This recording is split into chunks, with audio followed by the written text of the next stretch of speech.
Morning, નમસ્કાર.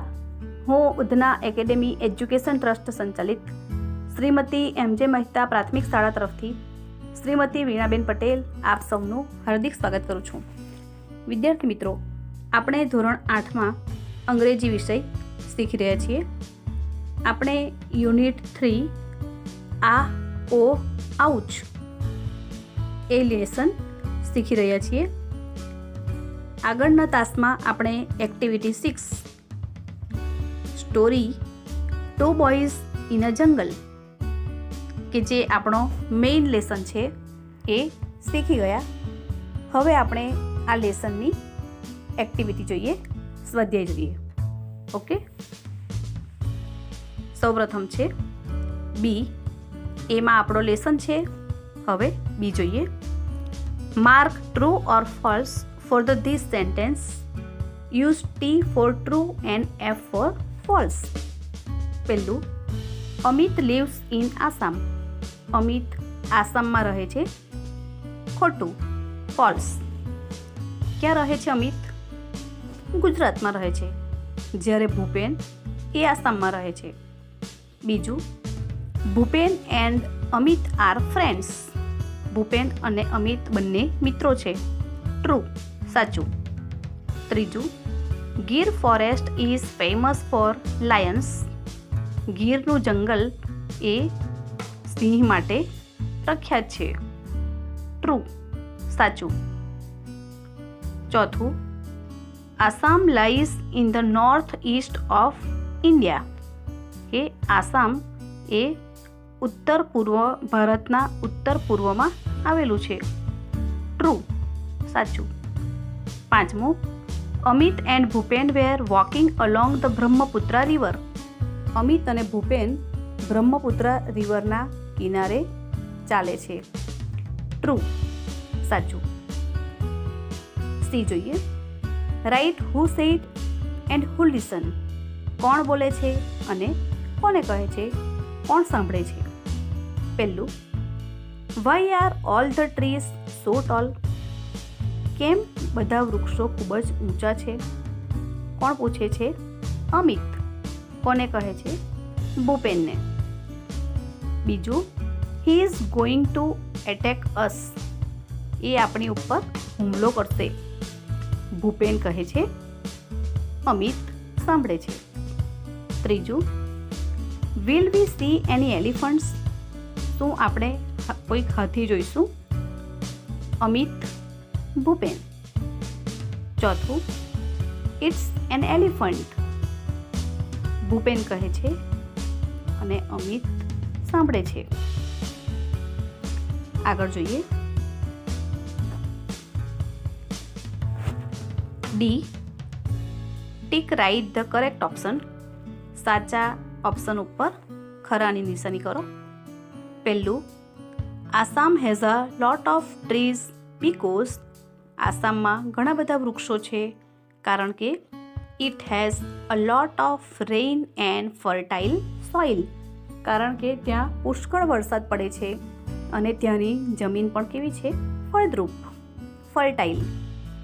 બીજું, the cry of elephant is called. કે એલિફન્ટ હાથીના અવાજને શું કહેવાય? ટ્રમ્પેટ. ત્રીજું, which organ of elephant is the most powerful.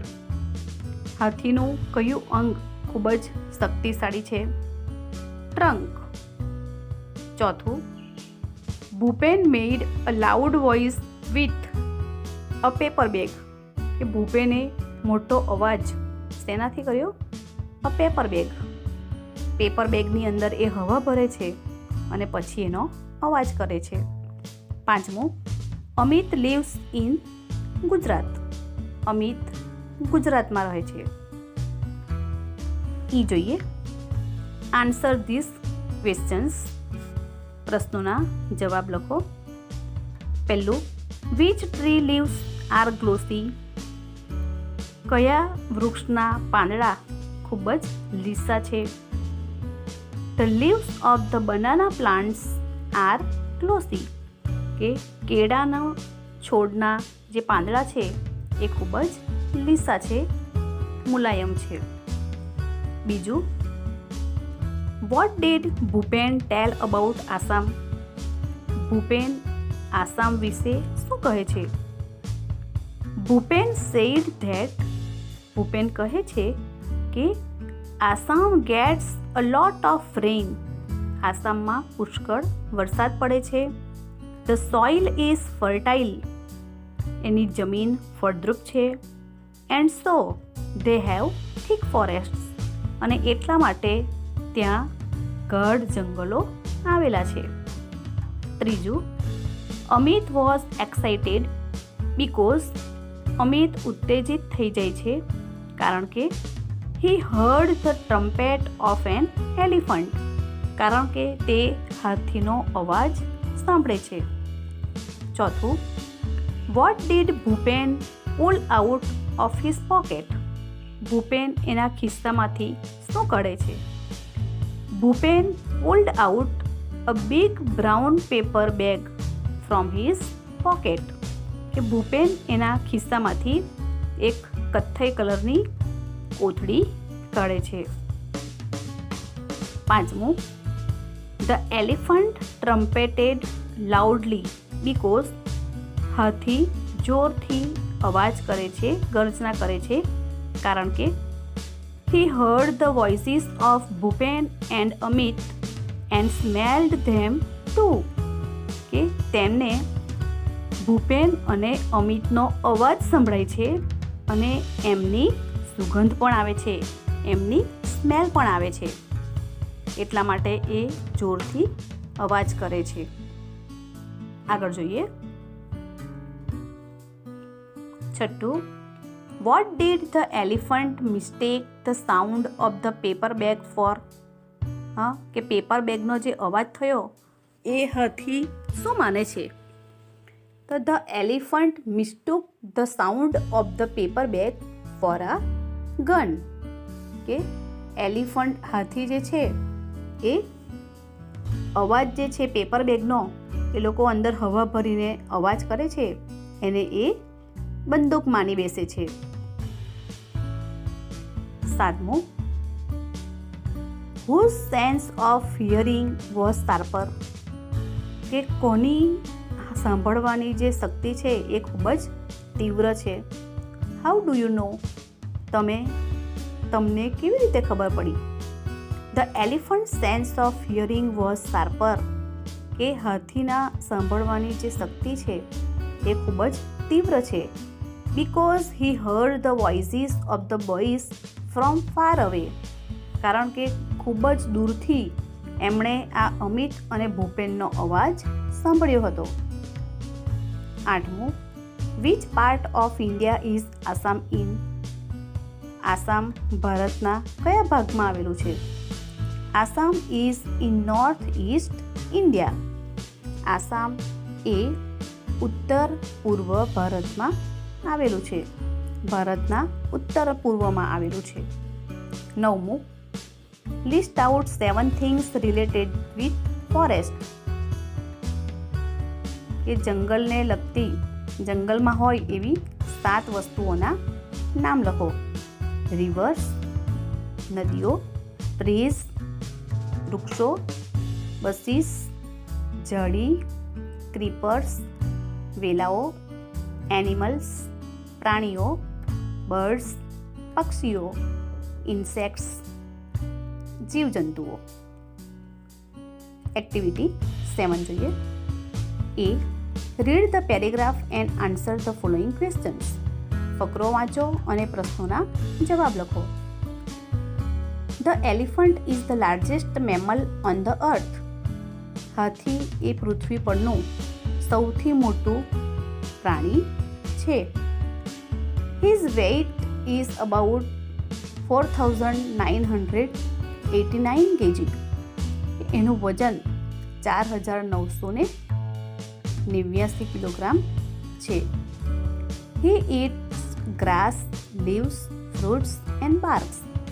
એ ઘાસ, પાંદડા, ફળો અને છાલ ખાય છે ઝાડની. બાર્ક્સ એટલે ઝાડની છાલ. He spends 16 hours a day for eating. એ દિવસમાં 16 કલાક ખાવામાં વિતાવે છે. He eats 224 kg of food per day. Per day એટલે એક દિવસમાં. તે એક દિવસમાં 224 કિલોગ્રામ ખાવાનું ખાઈ જાય છે. The adult male is called a bull. The adult female is called a cow. કે જે મેલ હોય છે એમને શું કહેવાય છે? અ બુલ. અને જે ફિમેલ છે એને અ કાવ કહેવાય છે. The baby elephant is called a calf. કે હાથીનું જે બચ્ચું હોય છે એને કાફ કહેવાય છે. His eyesight is poor. એની જોવાની જે દ્રષ્ટિ છે એ કેવી છે? પુઅર એટલે નબળી છે. He can smell from 3 to 5 kilometre away.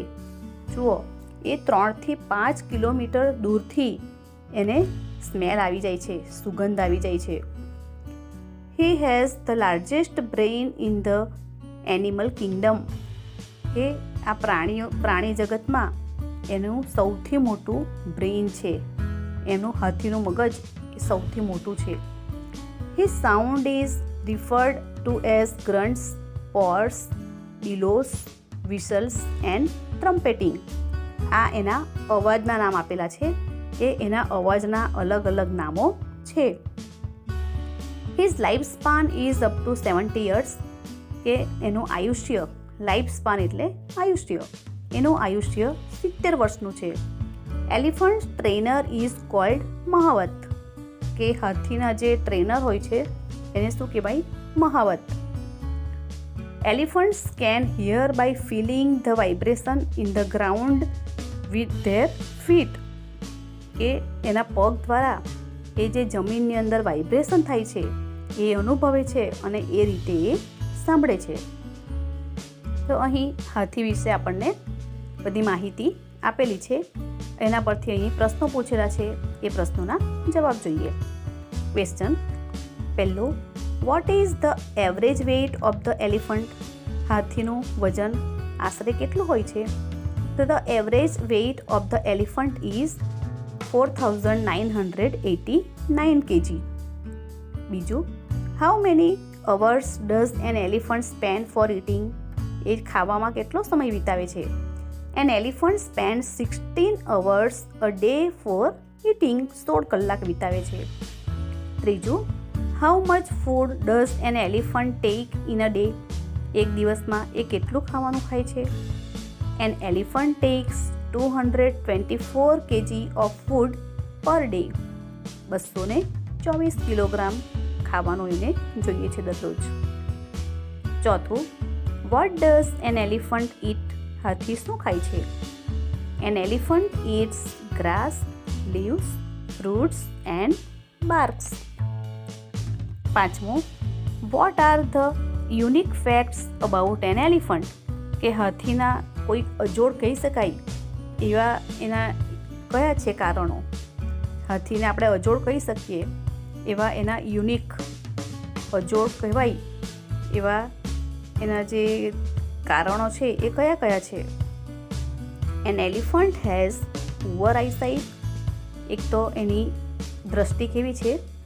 Poor. He can smell from 3 to 5 kilometre અવે.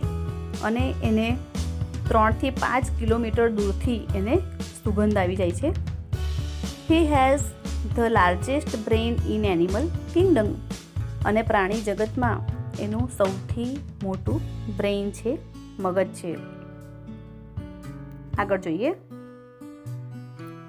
છઠ્ઠું, how many years can an elephant leave?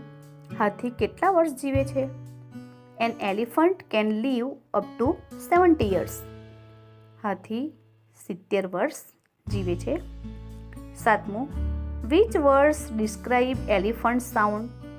એલિફન્ટનો અવાજ કયા કયા શબ્દોમાં વર્ણવાય છે? Grunts, purrs, bellows, whistles and trumpeting. Describe an elephants sounds. આઠમું, who trains the elephant? હાથીને કોણ ટ્રેન કરે છે? અ મહાવત ટ્રેન્સ ધ એલિફન્ટ. બી જોઈએ. What will they speak? Find out proper expressions from the bracket and write in the blanks. કે expressions, એના હાવભાવ શું હશે, શું કહેશે એ તમે લખો. તમને બોક્સની અંદર શબ્દો આપેલા છે. ઉદાહરણ આપેલું છે, Riya misses the train. Riya train ચૂકી જાય છે તો એ શું કહેશે? ઓ નો. આ બધા એક્સપ્રેશન, હાવભાવ બતાવે છે વ્યક્તિના. પહેલું, Maria sees an accident. Maria accident જોઈ છે તો શું કહેશે? Oh God. બીજું, Leela seize a beautiful flower. લીલા સુંદર ફૂલ જોઈ છે તો શું કહેશે? How beautiful. કેટલું સુંદર. ત્રીજું, Asha gives a good idea. Asha એક સારો આઈડિયા આપે છે તો શું કહેશું? What a wonderful idea. કેટલો અદ્ભુત વિચાર છે એવું કહીશું આપણે. ચોથું, Jigar wins the race. Jigar race જીતી જાય છે તો શું કહીશું? બ્રાવો. પાંચમું, Zoya sees a dinosaurs picture. Zoya ડાયનાસોરનું પિક્ચર જોઈ છે, ચિત્ર જોઈ છે તો શું કહેશે? So huge. કેટલું વિશાળ. તો વિદ્યાર્થી મિત્રો, અહીં સુધી આપણે આજે કરીશું. હવે પછી જે એક્ટિવિટી છે એ ગ્રામર બેઝ છે. આપણે ગ્રામરના પોઈન્ટ શીખી અને પછી એ એક્ટિવિટી આપણે શીખીશું. ઓકે. આ જે પાઠને આપણે જોયું છે સ્વાધ્યાય, એ તમારે નોટબુકની અંદર સારા અક્ષરે લખી લેવું તેમજ યાદ પણ કરવું. આ મહિનાના એન્ડિંગમાં હવે એક્ઝામ આવી રહી છે તો પછી તમારે તૈયારી કરવાની રહેશે. ઓકે. Thank you.